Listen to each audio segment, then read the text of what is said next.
Hi everyone, Howie here. You know I love to read, so I'm reading this little book. It's called Vincent van Gogh, Creative Inspiration. It was in my daughter's room, and then she redesigned her room, and it ended up on my desk. So I opened it up, and I found a really great quote. I want to read this. All right, ready? This is a little letter I guess he wrote to somebody. Come on, old chap. Come and paint with me on the heath, in the potato field. Come and walk with me behind the plow and the shepherd. Come and stare into the fire with me. Just let the storm that blows across the heath blow through you. Break out. I don't know the future. How could it be different or not? Whether everything will go well for us. But all the same, I can't speak otherwise. Don't look for it in Paris. Don't look for it in America. It's all the same. Always exactly the same. Change indeed. Look for it on the heath. Isn't that good? I really love art. I love painters.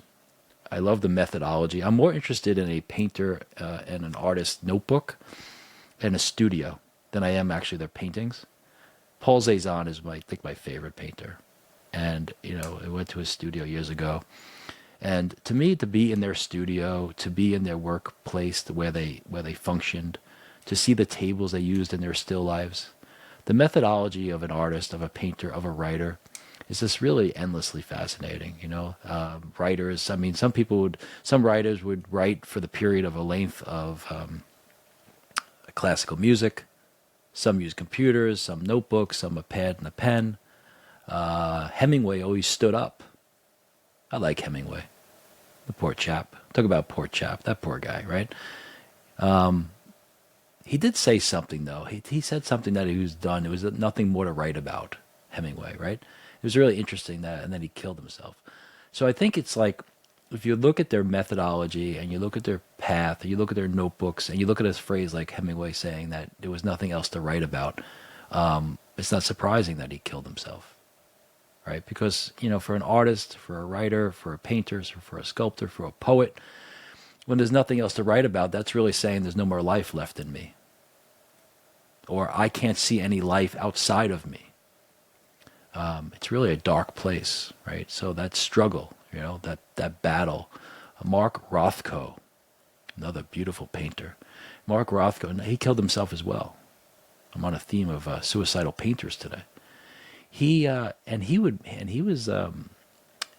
these incredible works in the Met. I used to go to the Met almost, I would say, 2 or 3 times a week. I would go to the Met in New York, and I would walk around. It's kind of my office, and I would meet people there because I had a membership and I could get them in for free, and we'd go and we'd get a coffee and then we'd walk around.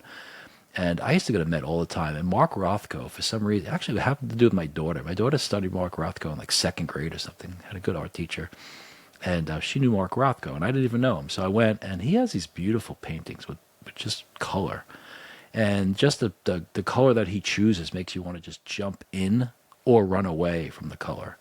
Like kind of a doorway into another world, and it's just a panel. Of course, Jackson Pollock, another one, okay, and all those unknown, anonymous medieval artists. I really like Cezanne. To me, Cezanne, if you could stop, if you look up in your city, see if there's a Cezanne in your city, and go see a Cezanne. To me, Cezanne, something interesting about Cezanne too. He's known as this major radical, right? I mean, Picasso called him the father of us all, right? Matisse loved him, okay? So Cezanne was really the dad of all the modern art that we have. And he went to mass every day when he was older. Yeah, he went to mass, and then he would go and paint pretty much the same mountain over and over again, or the same still life, not the same exact still life, but a still life using the same tables, same objects, and that meditative. And he tore up so much of his work, so much of his productivity was never seen by anyone, and the torture, and he always felt he was a failure. I like Cezanne.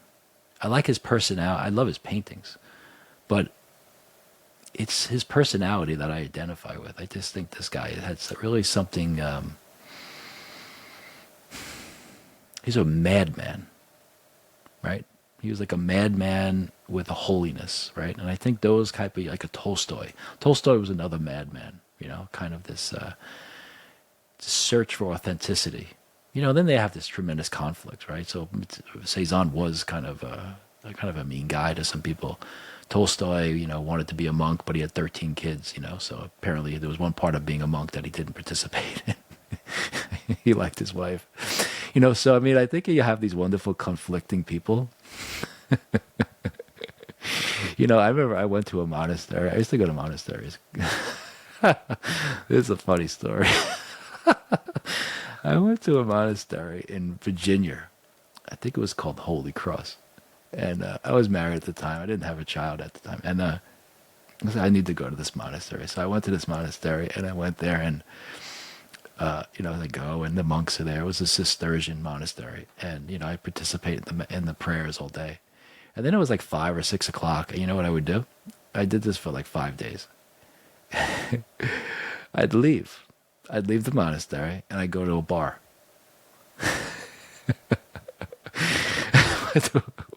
I go to a bar and have a few beers. Nothing to, but I mean, it was just amazing, like that's how weak I was. And that's how and I really thought I was doing something like pretty holy and monastic, but I couldn't go one day, without my bar spot. I really like to sit in a bar. I've spent quite a bit of time in my life sitting on a bar stool.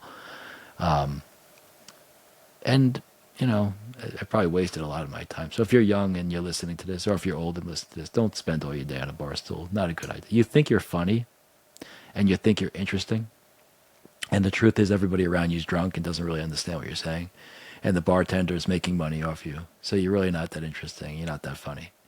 So anyway, I also lived in Maine, and when I was at this bar all the time, they always thought I was in the witness protection program because they couldn't understand why I'd be there. And they thought my wife must have been part of this operation of hiding us from the government because they didn't understand why she was with me. So you had all these things going on. So that's why I like Cezanne and I like Van Gogh. I don't know. Have a good day.